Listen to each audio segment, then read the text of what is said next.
Les Actes des Apôtres, chapitre 16.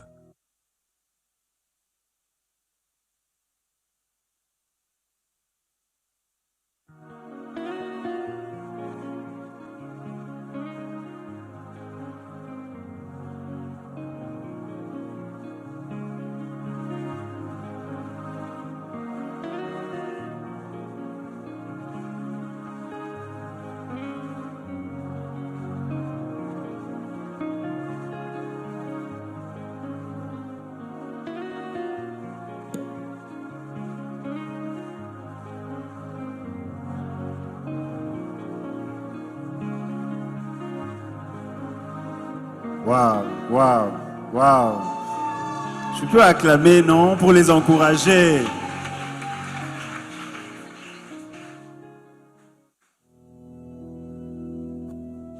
Les Actes des Apôtres, chapitre 16. De là, nous allâmes à Philippe, qui est la première ville d'un district de Macédoine et une colonie. Nous passâmes quelques jours dans cette ville. Le jour du Shabbat, nous nous rendîmes hors de la porte, vers une rivière, où nous pensions que se trouvait un lieu de prière. Nous nous assîmes et nous parlâmes aux femmes qui étaient réunies. L'une d'elles, nommée Lydie, marchande de pourpre de la ville de Thyatire, était une femme craignant Dieu, et elle écoutait. Le Seigneur lui ouvrit le cœur pour qu'elle fût attentive à ce que disait Paul. Lorsqu'elle eut été baptisée avec sa famille, elle nous fit cette demande.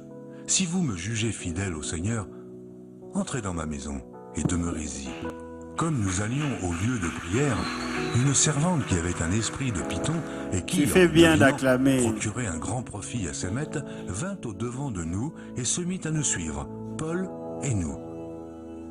Elle criait, « Ces hommes sont les serviteurs du Dieu très haut, et ils vous annoncent la voie du salut. » Elle fit cela pendant plusieurs jours.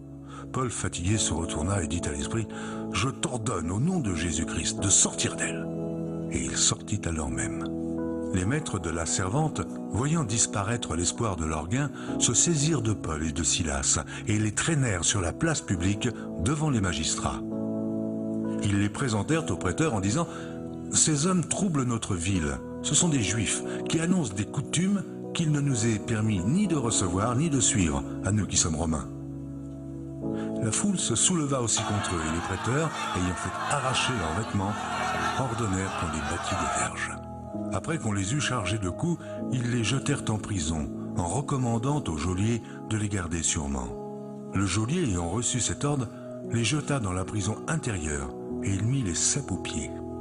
Vers le milieu de la nuit, Paul et Silas priaient et chantaient les louanges de Dieu, et les prisonniers les entendaient. Tout à coup, il se fit un grand tremblement de terre, en sorte que les fondements de la prison... Yes. Toutes les portes s'ouvrirent, et les liens de tous les prisonniers furent rompus. Le geôlier se réveilla et, lorsqu'il vit les portes de la prison ouvertes, il tira son épée et allait se tuer, pensant que les prisonniers s'étaient enfuis. Mais Paul cria d'une voix forte, « Ne te fais point de mal, nous sommes tous ici. » Alors le geôlier, ayant demandé de la lumière, entra précipitamment et se jeta tout tremblant aux pieds de Paul et de Silas. Il les fit sortir et dire, « Seigneur, que faut-il que je fasse pour être sauvé ?» Paul et Silas répondirent,